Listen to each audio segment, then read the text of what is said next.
तीसरा विकल्प बने प्रशांत किशोर अब जमकर जो है बयानबाजी कर रहे हैं। एक तरफ बीते कुछ दिनों पहले प्रशांत किशोर ने कहा कि अशोक चौधरी जो है पैसे की राजनीति करते हैं, पैसे पर ही बेटी शांभवी चौधरी को सांसद बना दिया। अब सवाल ये है कि जब तमाम जो लोग हैं वो पैसे की राजनीति कर रहे हैं तो प्रशांत किशोर क्या कर रहे हैं। एक तरफ तमाम चीज़ों पे बातचीत करने के लिए हमारे साथ जनस्वराज के नेता पूर्व एमएलसी जो हैं रामबली चंद्रवंशी जी हैं। कैसे देखते हैं, प्रशांत किशोर ने बड़ा आरोप अशोक चौधरी पर लगाया है। देखिए, प्रशांत किशोर जी का ये आरोप नहीं है, पूरे बिहार की जनता जान रही है कि अशोक चौधरी जी किस तरह की राजनीति कर रहे हैं और किस तरह के राजनीति करके लोगों के बीच में हैं। अब प्रशांत जी ने कही हो या पूरा बिहार की जनता कह रही हो, तो उसी का ये एक तरह से रिफ्लेक्शन है प्रशांत जी का ये बात, जो बिहार की जनता समझ रही है। प्रशांत किशोर तो कहते हैं कि पैसे की राजनीति कर रहे, तो प्रशांत किशोर क्या कर रहे हैं। एक तरफ वही मैं आप ही की बात पर आ रहा था कि आपने एक तरफ कहा कि प्रशांत जी वैसे कह रहे हैं अशोक चौधरी जी के बारे में, लेकिन प्रशांत जी खुद पैसे की राजनीति कर रहे हैं। इसी बात को बेबुनियाद आरोप को मैं पुष्टि कर रहा था कि आखिर किस आधार पर प्रशांत जी को कहते हैं कि प्रशांत जी भी पैसे की राजनीति कर रहे हैं। एक विधानसभा से 20 उम्मीदवार से 22,000 और 21,000 रुपये फॉर्म भरने के नाम पे ली जा रही है, तो ये क्या हो रहा है, पैसे हो रहे हैं टिकट पे। अब देखिए, जनसुराज एक तीसरी ताकत के रूप में बिहार में खड़ी हुई है और बिहार के अधिकांश आबादी जो है जनसुराज की तरफ टकटकरी भरी नज़रों से देख रही है कि एक विकल्प के रूप में जनता के सवालों को, जनता के मुद्दे को प्रशांत जी ने झकझोरा है लोगों के यहाँ जा कर के।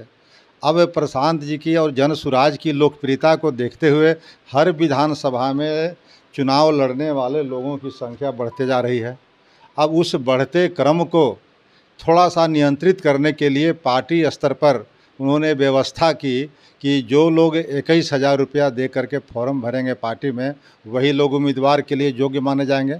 लेकिन दूसरे तरफ उन गरीब उम्मीदवारों के लिए भी रास्ता नहीं बंद की कि जिनके पास 21,000 रुपया नहीं है, उन उम्मीदवारों को भी कहा गया कि आप अपने क्षेत्र से 50 और 25 लोगों से लिखवा के दीजिए, तब आपको बिना पैसे के भी वो फॉर्म भरने की छूट है।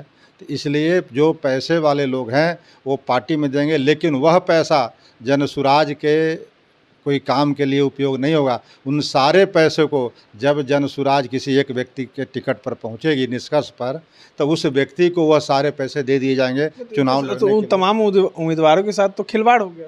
फिर खिलवाड़ कहाँ हुआ? आपको उम्मीदवारों की रस कम करने के लिए, भीड़ कम करने के लिए यह जनतांत्रिक तरीके से हुआ कि पार्टी फंड में या उम्मीदवार को अप्रत्यक्ष रूप से आप मदद करना चाहते हैं जो सक्षम हैं, और जो सक्षम नहीं है उनके लिए भी रास्ता खुला है। तो जो पैसे वाले हैं, अगर पैसे का कोई कोऑपरेशन करते हैं, मदद करते हैं पार्टी में या पार्टी के प्रत्याशियों पर, तो ये तो कहीं से पैसा का बोलबाला नहीं कहा जाएगा। जिनके पास सक्षम है और जो सक्षम नहीं है, उनको भी फॉर्म भरने की, टिकट के लिए अप्लाई करने की पूरी स्वतंत्रता है, और वो खाली बस 10-20 लोगों से वहाँ के लिखवा के देंगे। यहाँ ये थोड़ा पैसे में कमज़ोर हैं, इनके पास पैसे नहीं, बाकी सब कुछ है। ये कई आरोप तो इन पर भी लगते हैं ना कि ये सिर्फ बिजनेस करने आए हैं यहाँ पे। अभी इसको बिजनेस कैसे कहा जा सकता है? ये तो खुलेआम है। राजद भी यह काम 2010 में कर चुकी थी। ये एक व्यक्ति से 8-8 हज़ार या 10-10 हज़ार रुपया लेती थी। तो यह पार्टी का अंदरूनी लोकतंत्र की बात है या मैनेजमेंट की बात है, व्यवस्था की बात है कि पार्टी अपने भीड़ को नियंत्रित करने के लिए अगर कुछ इंटरनल व्यवस्था करती है तो उससे कहीं पैसे पर आरोप नहीं लगते हैं, टिकट बेचने का आरोप नहीं लगता है। इस सब चीज़ों से जनसुराज टिकट नहीं बेचेंगे, कभी नहीं, ये सोचा भी नहीं जा सकता। प्रशांत किशोर जी यहाँ देने आए हैं, लेने नहीं आए हैं।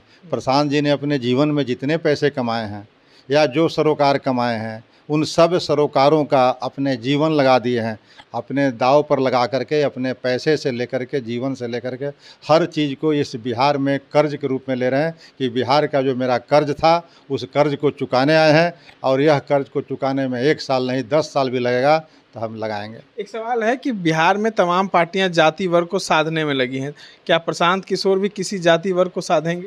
देखिए, जाति तो यथार्थ है, इसको तो इनकार नहीं कर सकता है, लेकिन प्रशांत जी और जनसुराज का स्पष्ट मानना है कि जिसकी जितनी भागीदारी है, जितनी जितनी संख्या है, उतना उसका प्रतिनिधित्व मिलना चाहिए। लेकिन प्रतिनिधित्व किससे?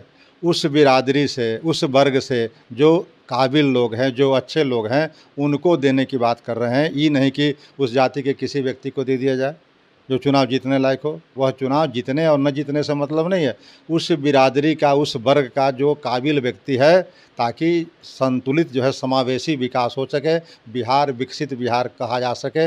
इसके लिए सब वर्गों को प्रतिनिधित्व देना लाजमी है। तो ये तमाम बातों को सुन रहे थे, हमारे साथ जनस्वराज के नेता पूर्व एमएलसी रामबली चंद्रवंशी थे। इस तरह के तमाम अपडेट्स के लिए बने रहे इनसाइडर लाइव के साथ। धन्यवाद।